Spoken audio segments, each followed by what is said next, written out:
nadadamay? Pinalala mo pa yung sitwasyon ni Esther eh. You're barking at the wrong tree.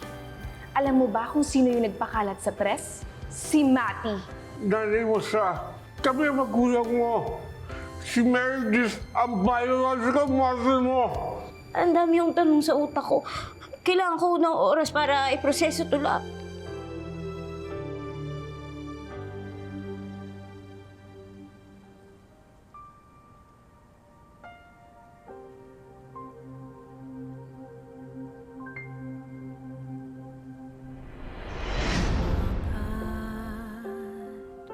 Subukan mong iusad ang mga paa, kahit isang hakbang lang mula,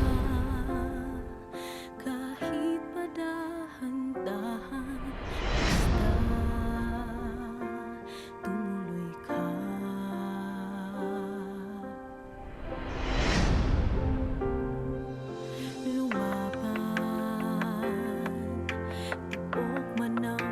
Puso'y halos wala na.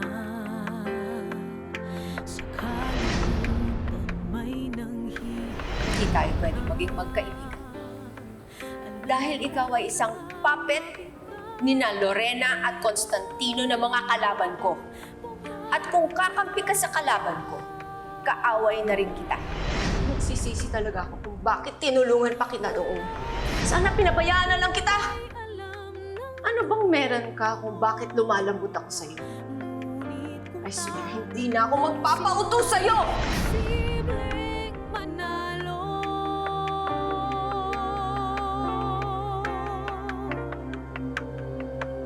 Manalig ka, di pa tapos ang kwento.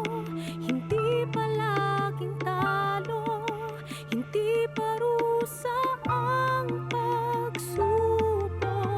Mayroon sa'yong makakakita, sa'yo naniniwala. Hindi ka balewala. Oo, talaga yung nanay ko. Puso, may Ay, Justice. nagmamahal sa'yo.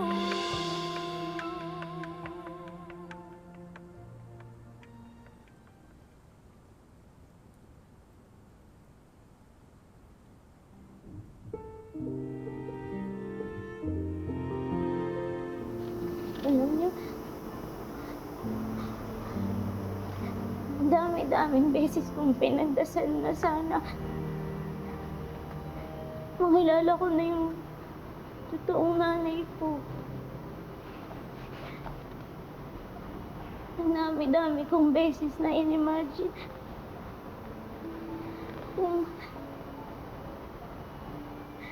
Pero ngayon na alam ko na yung totoo. Wala man lang akong maramdaman kahit konting saya. O kahit relief.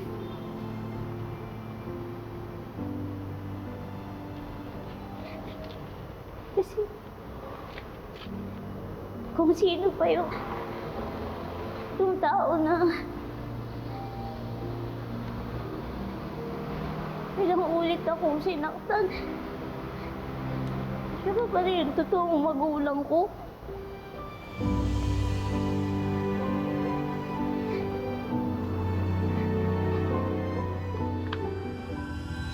Manalig ka, di pa tapos ang kwento.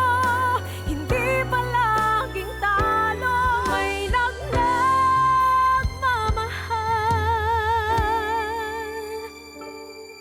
sa'yo.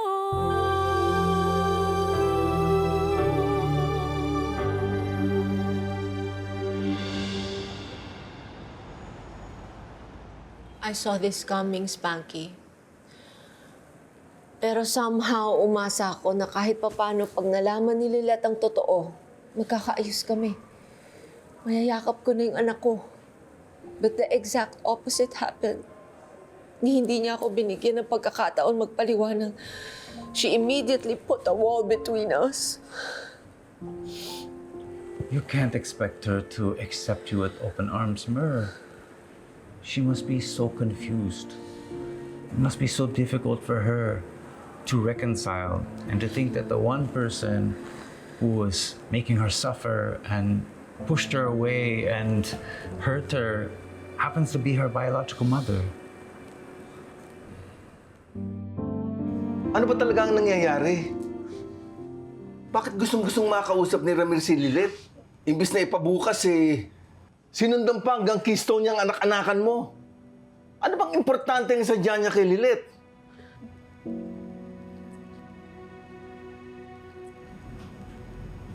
Nay? May alam ba kayo? May sikreto ba kayo ni Tita Ses?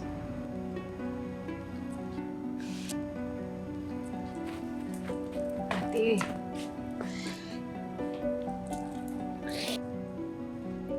Ate, sabihin mo na kasi sa kanila yung totoo.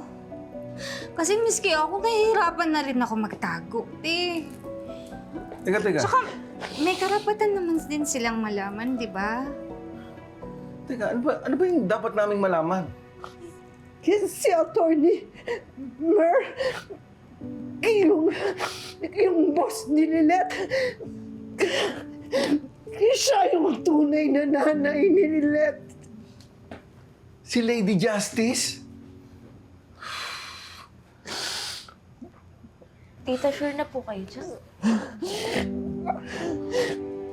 Melay, nagkausap kami nung isang linggo ni Atty. Mer. Siya mismo nagsabi sa akin na anak niya, si Lilet.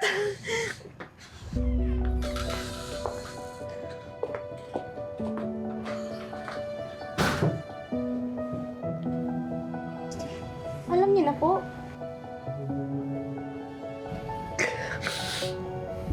Tama ba yung narinig ko? Bakit naglihim kayo sa akin? Alam niyo na anak ako ni Atty. Mer. Bakit hindi niyo sinabi?